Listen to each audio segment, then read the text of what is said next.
Hello, welcome to the channel. My name is Caleb and today I'm going to be starting a new Azure tenant for my business, as the title says. Now, what is my business? If you guys watch my channel and the Tech Certified podcast, that is my business really. And we now have our first team member, who is Mr. Twist, who is joining us. So let's set up this Azure tenant and just create users, groups and permissions and that sort of thing for myself and Twist. And as we continue to add stuff to the Azure tenant, I'll continue to update you guys, and as it gets more complicated and we start to do projects on this tenant, I will continue to update you guys and show you guys exactly what we're doing.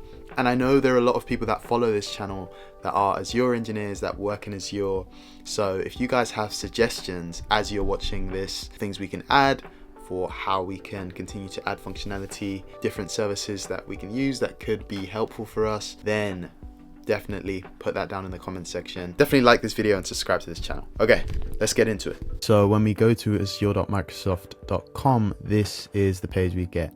Build in the cloud with an Azure account. Get started, creating, deploying. And of course, we're going to start by using an Azure free account, and it gives you 200 free credit. So let's sign up. I believe, yes, you need a Microsoft account to sign up, and I do have one, but I am going to create a new one as I'm creating a new tenant with a new account for my business. So they're asking me a couple of questions. Okay, I have now verified, and it's asking me to help us beat the robots. Yo, wow, this is very interesting.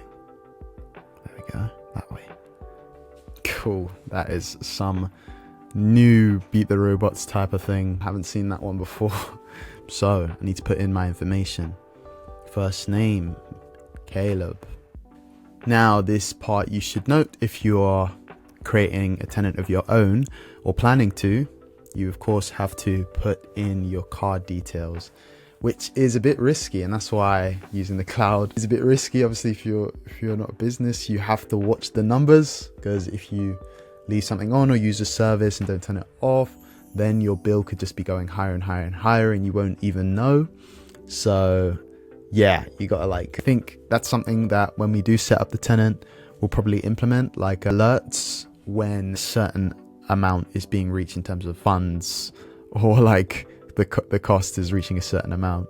We need to be getting like an email saying you've reached this amount, so it doesn't just go without us knowing and we end up paying loads of money. And that happens a lot, trust me. The bills can get crazy. Okay, cool. So I'm going to fill this in, and obviously I'm not going to let you guys see it. Now that I've filled this in, they are saying protect your account, enable multi-factor authentication, which of course we will enable. Next, let's do that. Okay, so should I enable it now or skip for now? I'll skip for now, but yeah, with multi-factor authentication, it's something we will implement in the future, but for the sake of this demo, we'll skip. You're ready to start with Azure. Yes. Oh, okay, there's a demo video, which is pretty cool. We're not going to use that. We are just going to wing it with what we already know. So go to Azure portal. Yes, we are in the Azure portal, guys, and we have a couple of steps to help us get started.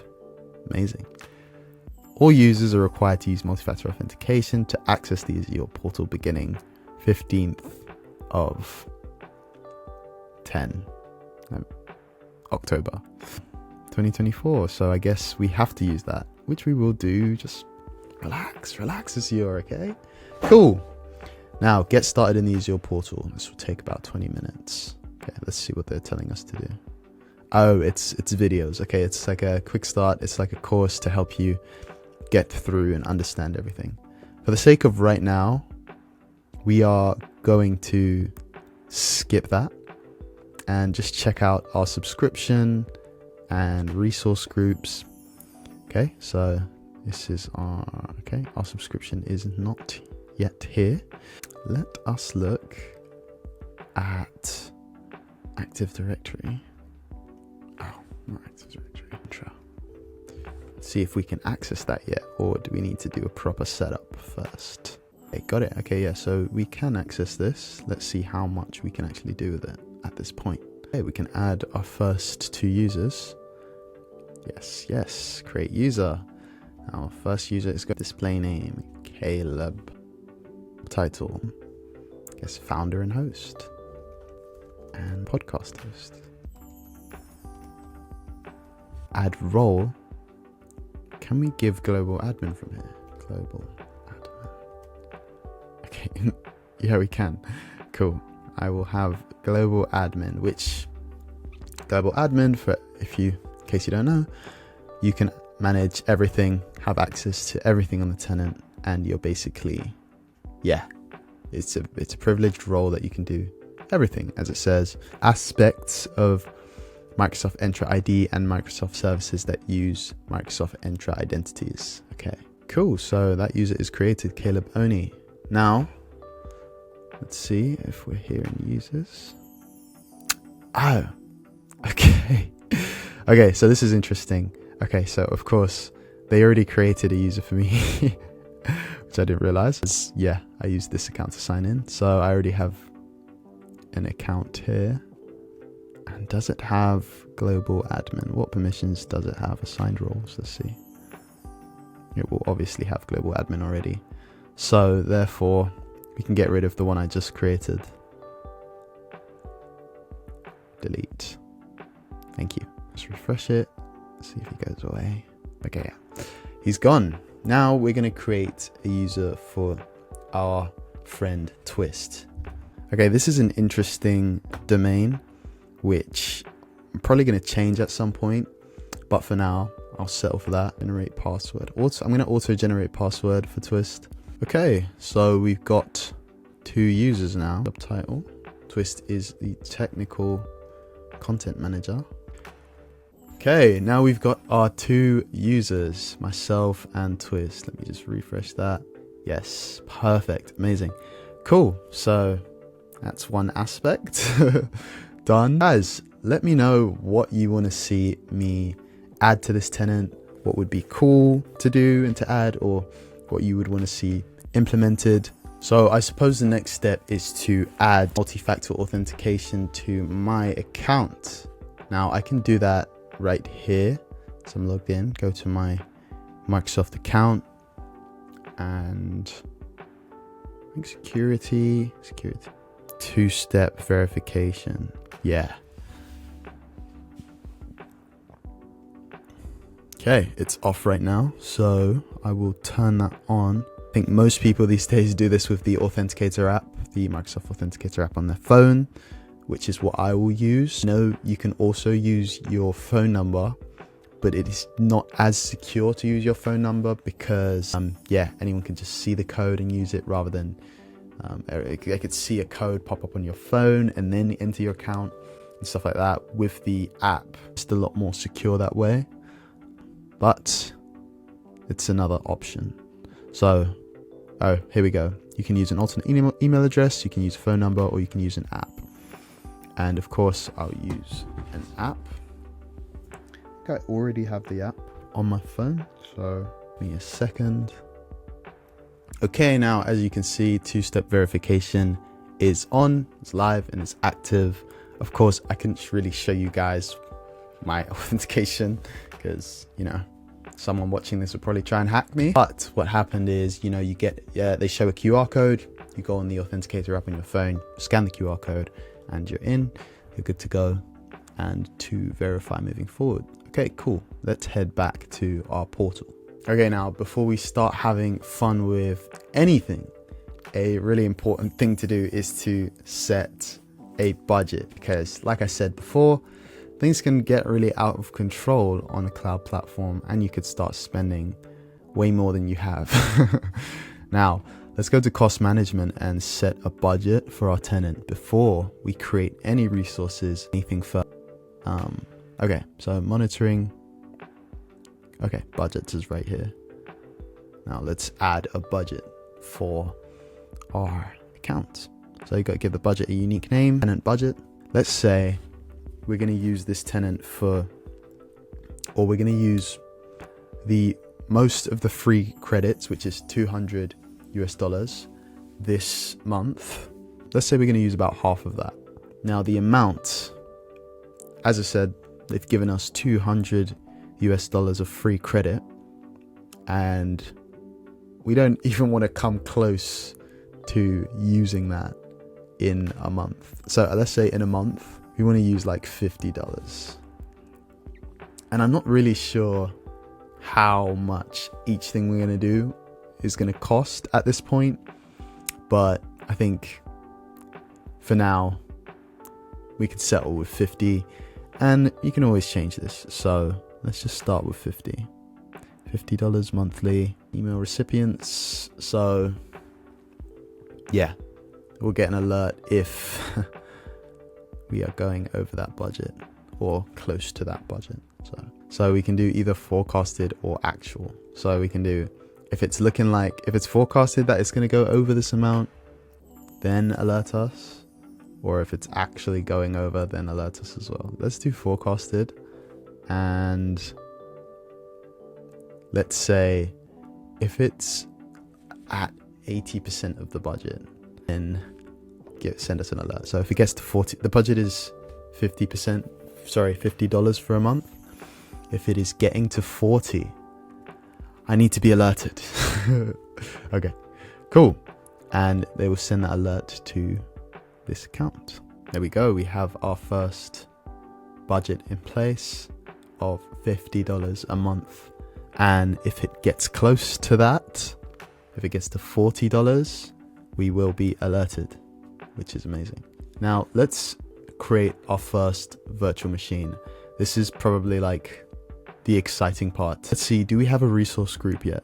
We don't. So let's create one. To be fair, I believe that if we create a virtual machine, the resource group will automatically just be created. So, or that will be like part of the setup for a virtual machine. So there might not be any point in actually creating a resource group. Okay, let's create our virtual machine and resource group and virtual network and everything else that comes with it. Okay, so we could create it with a preset configuration based on our workloads. More solutions for virtual machines, but we just want to create a virtual machine hosted by Azure, so keep it simple. Okay, like we said, it's going to create a resource group for us. Okay, there's no ones available, so we're going to create new test group 1. Okay, now we're going to name our virtual machine. This is going to be a test as well. Test machine 1. Linux VM machines may only contain letters, numbers, and those. I'm not creating a Linux machine. So, okay, this is what they've put as the default, which we're going to change. Okay, so hang on. This is Western Europe, and there's a UK South, which is obviously a lot closer to where I am. I'm in London. So I'm just going to go with UK South, just based on it being closer. We could select availability zones specifically, or scale set or availability set. We're just going to keep it with the availability zones. We don't have anything else sort of set up in this tenant, so okay, yeah, let's let Azure assign the best zone for our needs. Cool, that sounds good. Now, I am used to creating Windows servers, so I'm gonna do that. At some point we'll try an Ubuntu server, but let's create a Windows server. Let's create like a 2019 data center. Now we can decide, the size of the server that we're creating. What are we going to go with? There are actually a lot of sizes. These are, I guess, they're only showing us 3 here, which I guess are the recommended ones for them. But there are so many sizes. Let's see if we can have a look at all of them. Okay, right here we can see all of the types and virtual machine sizes. There are loads, like I said. Oh my gosh. These are not even extended. I'm not really very picky about what we get or what we end up using. Just trying to keep it simple at this point. So this is actually $151 a month. And obviously our budget is $50 a month. So if we go back, let's look for a cheaper virtual machine and see what we can find. Okay, so here we found a virtual machine 2S, B2S, general purpose, 2 CPUs, 4 gigs of RAM, 4 data disks, and it is $40 a month, which is it's $40.30, which is 30 cents outside of our budget if it's running. So yeah, it's obviously not going to be on, so that's actually fine. So we will use this one. Just click it and hit select. There we go. We are in, and now we just need to create an admin account for the virtual machine. So this is the account we're going to use to log into the machine when it's ready and set up the machine. And I am going to delete this machine later, so I'll let you guys see what it is. It's very simple. Just going with 12 to 123 characters long. Okay, gotta be a bit longer. I might go with Safari suggested password. Bound port rules. So this is pretty much, we're looking at how we're going to access the machine once it's live. Typically, if you're working for a company, you have like a remote software where you access all the remote machines that you have in your environment. But to start with, to set up, you'd usually use RDP. This is a bit of an interesting scenario because I'm quite used to using RDP on a Windows device within the environment, because it's like, yeah, I'm on a Mac right now, as you can see, using Safari and stuff, and I've never, done this on a Mac. Windows device, you've got, remote desktop, and you can just, easily just find the IP of the virtual machine and connect to it. But then when you're on a Mac, how do you do that? Okay, so I'm just gonna Google it. Okay, sorry, I did not notice that I needed to change this name. So I will take out the underscore and make it test machine 1. And I think we're good to go on to the next section. In terms of this next section with the disks, I am not gonna change much here. I'm gonna leave it as is. We've already kind of, selected what we're going with in the other section. So yeah, I'll just leave it as it is and move on to networking. Okay, we can take a look at networking. As long as RDP is open, so we can access it first time for testing, and we would probably, obviously actually close this off after we've, done the testing or attached it to some sort of remote platform that can help us remote easily. Then we'd, close off and not allow RDP, because right now, if I allow RDP, pretty much anyone can access it. It's a public IP. So yeah, we'll just do that for testing purposes. There are some pretty interesting features under management. Do we want to give this Defender for Cloud plan, enable it for free? I mean, it's free, so why not? Let's enable Microsoft Defender for Cloud. And identity, enable system assigned manage identity. I'm just going to leave that blank because we just want to play around with our machine. Log in with Entra ID. For now, we have our admin account that we're going to use to log in, so we'll leave that blank as well. Enable auto shutdown. Now, what does this mean? Configures your virtual machine to automatically shut down daily. We could do, but for now, we're testing. We don't need to do that yet. Enable backup. Do we want to enable backup at this point in time? We're still testing. There's nothing to actually back up, so we'll leave that. Site recovery, no need. Okay, for some reason it took a while to load up this page, but we are finally here. And now we can create our virtual machine, which might take some time as well. As you can see, it's open to the internet, so anyone can access it at this point. Of course, when I'm releasing this video, it won't be accessible, so no need to bother trying. But yeah, here we go. I'm going to create, and I will show you guys when I have it ready and accessible. So the test machine is being deployed. As you can see, deployment in progress. The NSG has been created. The virtual network has been created, which they kind of get created automatically if you don't have one, or as part of that kind of setup that you saw before. It creates a virtual machine and an NSG for the virtual machine as well. Sorry, a virtual network and an NSG for the virtual machine. So now we just wait for our virtual machine to be ready. Okay, it's now ready. It took a lot shorter than expected. Actually took about like 3 minutes. And now when we go back to our home screen, we can see the test machine is here and the resource group is here as well. So if we want to access this, we can click there, but I want to show you the resource group as well. So it also deploys a network watcher, and if we go into our test group, you should see our virtual machine here. Here we go. The virtual machine is here and it's been deployed with lots of other little resources, network resources, network interface, virtual network itself, network security groups, and the public IP address.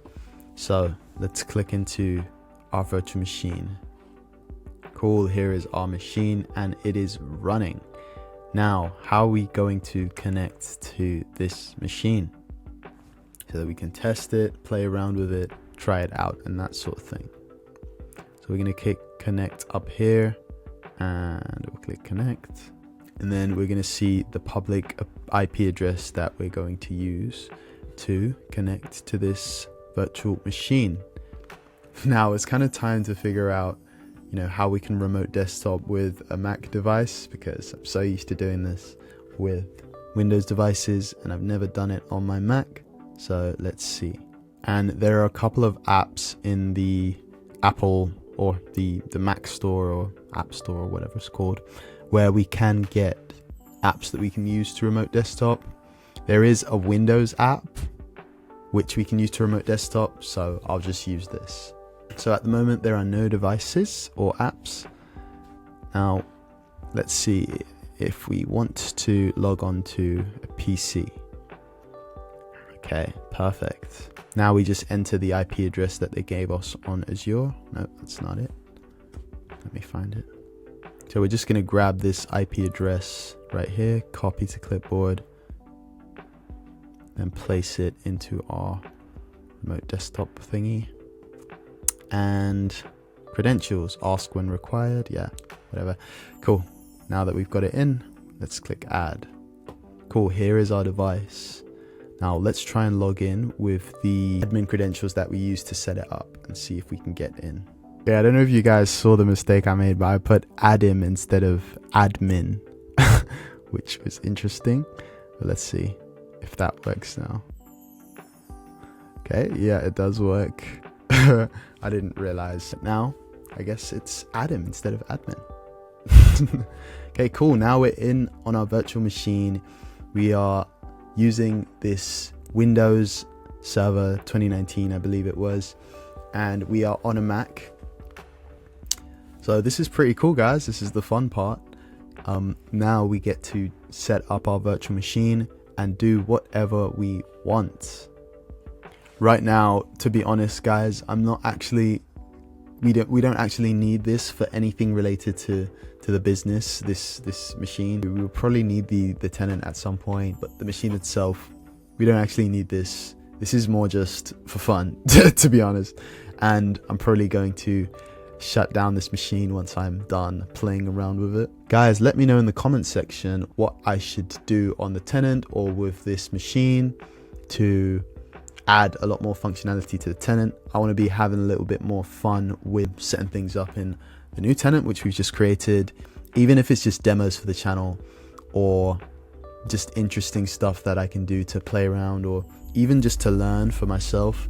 Let me know if you're an Azure engineer or you've done demos. Yeah, let me know what I should do with this tenant and with this machine. Okay, so for now I'm going to shut down this machine and I'm going to close it, and I'm going to close the RDP ports to make sure that no one on the internet can access this machine. Okay, so let's go right back here.